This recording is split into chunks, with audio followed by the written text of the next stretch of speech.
अस्सलामुअलैकुम वरहमतुल्लाहि वबरकातुहू। आप सबको मैं अपने चैनल पर खुशामदीद कहती हूँ। जैसा कि आप जानते हैं कि हमने तजवीद के सिलसिले में मखारिज का आगाज़ किया है और आज की वीडियो में हम दौत का मखरज पढ़ने जा रहे हैं। वीडियो को शुरू करने से पहले आपको ये बात क्लियर कर दूँ कि पिछली वीडियो में हमने ज़बान के हिस्सों और दांतों की अक़साम को पढ़ा था। अगर आपने वो वीडियो मिस कर दी है तो वो ज़रूर जाकर देख लीजिए, क्योंकि इससे आगे की वीडियोस आपके लिए आसान हो जाएंगी। यानी चूँकि आगे के तमाम हुरूफ के मखारिज जो हैं उनका ताल्लुक़ दांतों और ज़बान से है। आइए इसका मखरज अब हम पढ़ लेते हैं। जब ज़बान का बगली किनारा जो हलक की तरफ है उसके दाएं या बाएं ऊपर की दाढ़ों की जड़ें, ये दौत का मखरज है।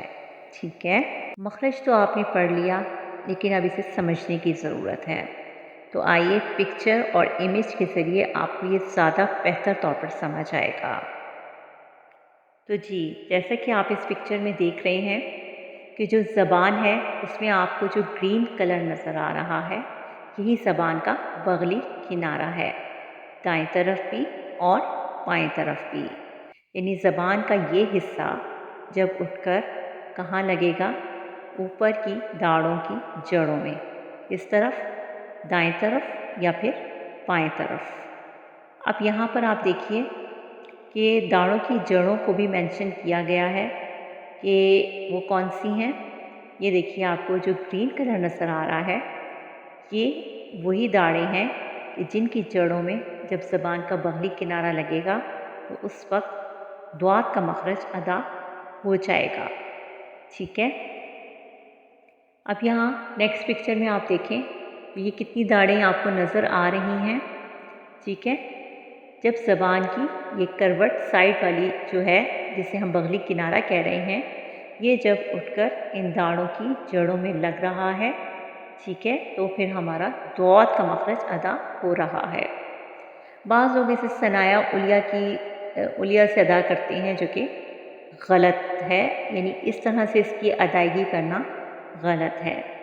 इसका जो असल मखरज है वो यही है, यानी जब ज़बान की करवट या बगली किनारा जाकर ऊपर की दाढ़ों की जड़ों पर लगे तो उस वक्त दौत का जो मखरज अदा होगा वही इसका सही मखरज है। जबकि बाएं तरफ से दौत का मखरज अदा करना बनिस्बत दाएं और दोनों तरफ के आसान है, इसलिए बाएं तरफ से ही ज़्यादातर दौत का मखरज अदा करने को बेहतर समझा जाता है। इसके अलावा एक बात और जान लीजिए कि ये चूँकि मोटे हुरूफ में से है, हुरूफ मुस्तालिया में से है, इसलिए इसको पुर यानी मोटा पढ़ा जाता है। यानी हर हाल में हम इसको मोटा पढ़ेंगे। ठीक है, इसके अलावा ये हुरूफ मुस्तालिया में से तो है ही, यानी इसे हम पुर मोटा पढ़ेंगे। इसके अलावा इसमें सिफ्त इस्तितालत पाई जाती है, यानी इस्तितालत का मतलब है लंबाई जाना। यानी जब इसका मखरज अदा किया जाता है तो उस वक्त ज़बान शुरू मखरज से आखिर मखरज तक आहिस्ता आहिस्ता लगती है, जिससे आवाज़ में तवालत पैदा होती है। यानी इसका मखरज जो है वो तवील लंबाई के रुख में अदा हो जाता है। ठीक है, उम्मीद करती हूँ आपको समझ आया होगा। आइए अब इसके मखरज को पढ़ते हैं। दुआ ज़बर दुआ, दुआ ज़ेर दुई, दुआ पेश दो, दुआ दुई दो।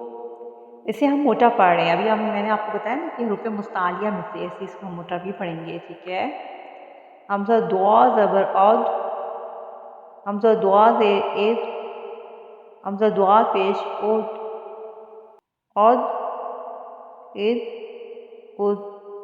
अब यहाँ पर हमें इस बात का भी ख्याल रखना है कि यहाँ पे कलकला ना होने पाए। ठीक है, यानी औदु एदु ओदु ये नहीं होना चाहिए। ठीक है, क्योंकि ये कलकला वाले हुरूफ में से नहीं है। आइए अब इसकी मिसालों को देख लेते हैं। दौराबा, दौराबा, और रुई,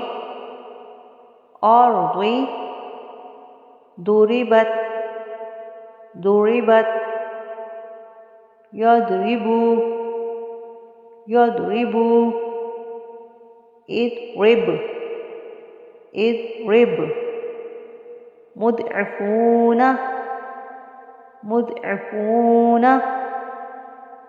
امید کرتی ہوں کہ آپ کے لیے ابھی مخرج آسان ہو جائے گا، اس کی خوب پریکٹس کیجیے گا، اور ویڈیو اچھی لگی تو لائک اور شیئر ضرور کیجیے گا۔